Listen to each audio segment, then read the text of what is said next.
آئیے قرآن مجید کے پہلے پارے کے خلاصے کو سمجھنے کا سفر شروع کرتے ہیں۔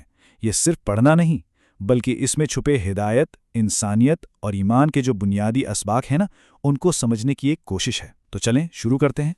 اچھا، تو اس سفر کو ہم نے 5 حصوں میں بانٹا ہے۔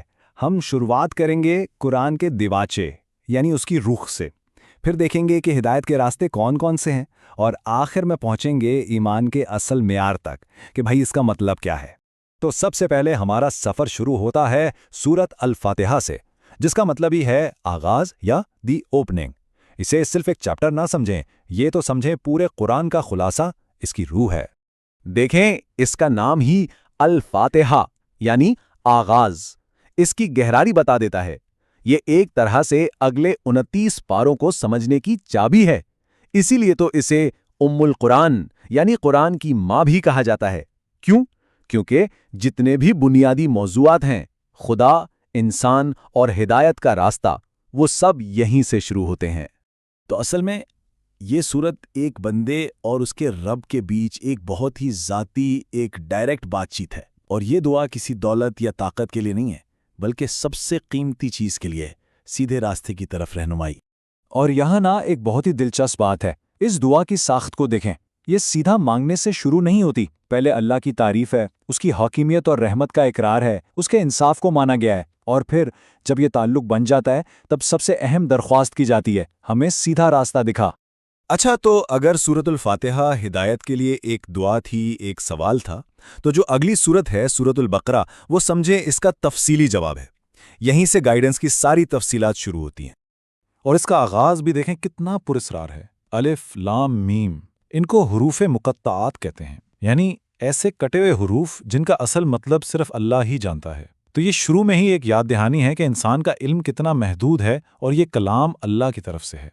تو اب اس ہدایت کے جواب میں قرآن 3 طرح کے لوگوں کا ذکر کرتا ہے۔ پہلا گروہ ہے مومنین کا، جو اس پیغام کو کھلے دل سے قبول کرتے ہیں، اور ان کے ایمان کی پہچان صرف مان لینا نہیں بلکہ ان کے اعمال ہیں۔ ان کے بالکل الٹ وہ لوگ ہیں جو اس پیغام کو صاف صاف رد کر دیتے ہیں۔ قرآن ان کی کیفیت کو ایسے بیان کرتا ہے کہ جیسے انہوں نے اپنے دلوں پر خود ہی مہر لگا دی ہو، اور ان کا انکار اتنا پکا ہو جاتا ہے کہ انہیں وارننگ دینے یا نہ دینے سے کوئی فرق ہی نہیں پڑتا۔ اور پھر آتا ہے تیسرا گروہ منافقین کا، جو سب سے زیادہ پیچیدہ ہے۔ یہ وہ لوگ ہیں جو زبان سے تو ایمان کا دعویٰ کرتے ہیں لیکن ان کے دلوں میں کفر چھپا ہوتا ہے۔ اچھا، ان تینوں راستوں کو سمجھانے کے لیے قرآن اب کچھ بہت طاقتور کہانیاں سناتا ہے، اور شروعات ہوتی ہے انسانیت کی ابتدا سے۔ کہانی کا آغاز ہوتا ہے حضرت آدم علیہ السلام سے، اور یہیں انسانیت کے مقصد کی بنیاد رکھی جاتی ہے۔ اللہ نے انہیں زمین پر اپنا خلیفہ بنایا۔ اب خلیفہ کا مطلب صرف کوئی بادشاہ نہیں بلکہ ایک ذمہ دار نگران، ایک ٹرسٹی جسے اس زمین کی دیکھ بھال کرنی ہے۔ اور ذمہ داری کا یہی تھیم حضرت آدم کی کہانی کے بعد بنی اسرائیل کی تاریخ میں اور بھی گہرائی سے سامنے آتا ہے۔ انہیں ایک کیس سٹڈی کے طور پر پیش کیا گیا ہے کہ جب ایک قوم کو بے شمار نعمتیں اور صاف صاف ہدایت دی جائیں لیکن وہ اپنے وعدے کو بار بار توڑیں تو پھر ہوتا کیا ہے۔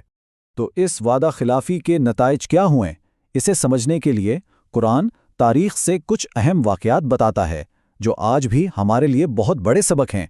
ان قصوں میں سے ایک بہت مشہور قصہ ہے گائے کا۔ کہانی شروع ہوتی ہے ایک قتل سے، اور اس مسئلے کو حل کرنے کے لیے ایک سیدھا سادہ حکم دیا جاتا ہے، لیکن فوراً حکم ماننے کے بجائے ان کا رویہ ٹال مٹول والا تھا۔ انہوں نے بات کو گھمانے کے لیے لامتناہی سوالات شروع کر دیے۔ گائے کی عمر کیا ہو، اس کا رنگ کیسا ہو، مطلب وہ حکم پر عمل کرنے سے زیادہ اس سے بچنے کے بہانے ڈھونڈ رہے تھے۔ تو اصل بات کیا ہے؟ ان کی ساری بحث اور سوال جواب کے بعد کہانی ایک معجزے پر ختم ہوتی ہے۔ یہ معجزہ نہ صرف قتل کی گتھی سلجھاتا ہے بلکہ ان کی آنکھوں کے سامنے زندگی اور موت پر اللہ کی قدرت کو ثابت کر دیتا ہے، وہی قدرت جس پر وہ شک کر رہے تھے۔ ایک اور بڑا زبردست سبق ہاروت اور ماروت کی کہانی سے ملتا ہے۔ یہاں علم، اس کیس میں جادو، ایک آزمائش بن کر سامنے آتا ہے۔ فرشتوں نے لوگوں کو یہ سکھایا تو صحیح، لیکن ساتھ ساتھ ہمیشہ خبردار کیا کہ دیکھو یہ ایک امتحان ہے، اس کی وجہ سے اپنا ایمان خراب مت کر لینا۔ تو ایمان میں اس کمزوری کی مثالوں کے بعد قرآن اب بندگی اور فرما برداری کی سب سے اعلیٰ مثال پیش کرتا ہے، حضرت ابراہیم علیہ السلام۔ حضرت ابراہیم علیہ السلام کی کہانی اصل میں آزمائشوں کے ایک سلسلے کا نام ہے۔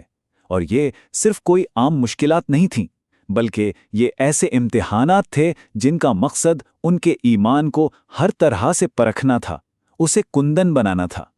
ذرا سوچیں انہیں کیسی کیسی آزمائشوں کا سامنا کرنا پڑا، اپنا گھر، اپنا وطن، اپنے لوگ چھوڑنے پڑے، آگ کے ایک بڑے الاؤ میں پھینکے جانے کا سامنا کیا، اور پھر اپنی ہی اولاد کو قربان کرنے کا حکم ملا، لیکن وہ ہر امتحان میں پورے اترے۔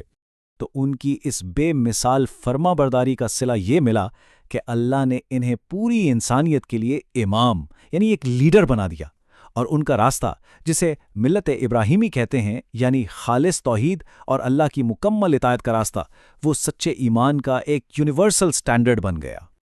یہ سب کچھ ہمیں اس آخری اور سب سے اہم سوال کی طرف لاتا ہے، تو پھر ہدایت کا اصل معیار ہے کیا؟ کس چیز کو ہم پیمانہ بنائیں؟